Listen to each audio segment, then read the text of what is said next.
नमस्कार दोस्तों, आप लोगों का बहुत बहुत स्वागत है मेरे यूट्यूब चैनल क्रिकेट अलर्ट पर। दोस्तों, भारत जो है दूसरा टेस्ट मैच इंग्लैंड के साथ वो एजबेस्टन में जीत गया है। बहुत हिस्टोरिक विन है हमारी ये।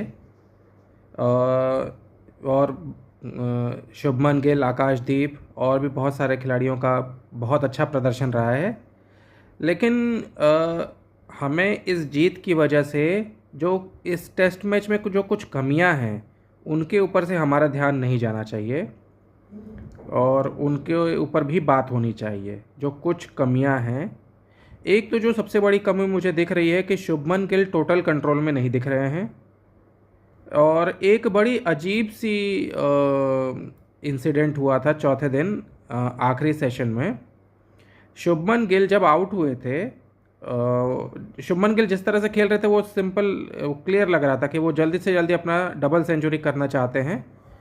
और वो ठीक है, चलिए आप मान लीजिए आप एक में आपने 269 किया तो आप और डबल सेंचुरी, ठीक है, वो एक बार को समझ में आता है। लेकिन जब वो शुभमन गिल आउट हो गए, इंडिया की लीड ऑलरेडी 590 रन क्रॉस कर चुकी थी, लेकिन उसके बाद भी डिक्लेरेशन नहीं आई। उसके बाद नीतीश रेड्डी गए बैटिंग करने, वो जल्दी आउट हो गए, उनका टेस्ट मैच बेकार हो गया। उसके बाद फिर वॉशिंगटन सुंदर फिर भी गए बैटिंग करने। मतलब अब 590 के बाद आपने कितने का लक्ष्य 15 रन और बनाए थे।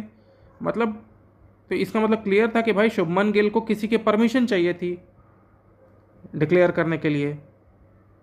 तो ये थोड़ा सा देखना होगा, शुभमन गिल को अब चीज़ों को अपने कंट्रोल में लेना होगा। और दूसरा, सिलेक्शन की जो बात है भाई, कुलदीप यादव को ना खिलाना वो सही नहीं है किसी भी एंगल से अगर देखा जाए तो। भाई इंग्लैंड, ऑस्ट्रेलिया, साउथ अफ्रीका ऐसी जगहों पे रिस्ट स्पिनर ही आपको विकेट लेके देगा। और दूसरी